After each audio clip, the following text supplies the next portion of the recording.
pagbibigyan ng Philippine National Police kay Pangulong Bongbong Marcos sa mga bago nilang sasakyan at machine guns. Nagkakahalaga yan na mahigit kalahating bilyong piso. Nasa frontline na balitang yan si Brian Castillo. Makatao at hindi madugong police operations ang ibinida ni Pangulong Bongbong Marcos sa kanyang talumpati sa 123 police service anniversary sa Campo Crame. Kahit mas pinaigting, mas nasusunod daw ng mga pulis ang batas sa kampanya kontra kriminalidad.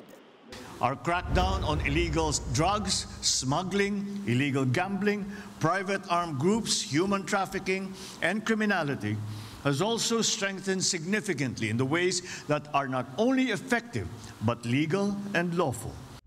Tila nakahanap din ng kakampi si PNP Chief Police General Romel Marbil sa Pangulo matapos sa mga patutsada sa kanya ni Vice President Sara Duterte sa isang open letter nang mabawasan ang police security detail ng bise.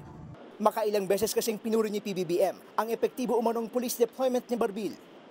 The PNP has intensified its patrol operations and increased police deployment, contributing to a notable drop in crime rates, particularly in what was formerly crime-prone areas.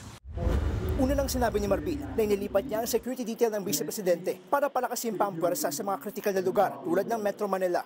Nanawagan naman si PBBM sa lahat ng pulis na suportahan ang kanilang PNP chief. I also urge all police personnel to support the leadership of the PNP. I trust that you will sustain your current initiatives and take care of the people's increasing confidence in the PNP's abilities. Pero kasabay ng mga papuri, nagbabala rin si PBBM sa mga pulis na sangkot naman sa katiwalian at iba pang mga illegal na gawain.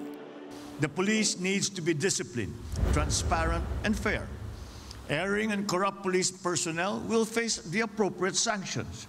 Remember, your mandate and place in public safety and service is at the core of your duty.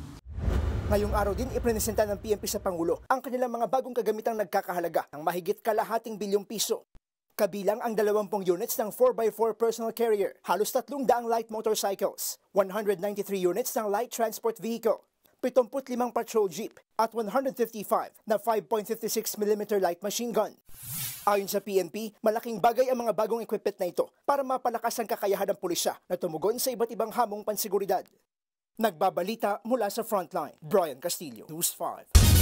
Mga kapatid, Jiggy Manikad po, iba na ang may alam at may pakialam sa panahon ngayon. Para sa konkreto, kumpleto at komprehensibong balitaan sa Frontline, mag-follow at mag-subscribe sa social media pages ng News 5.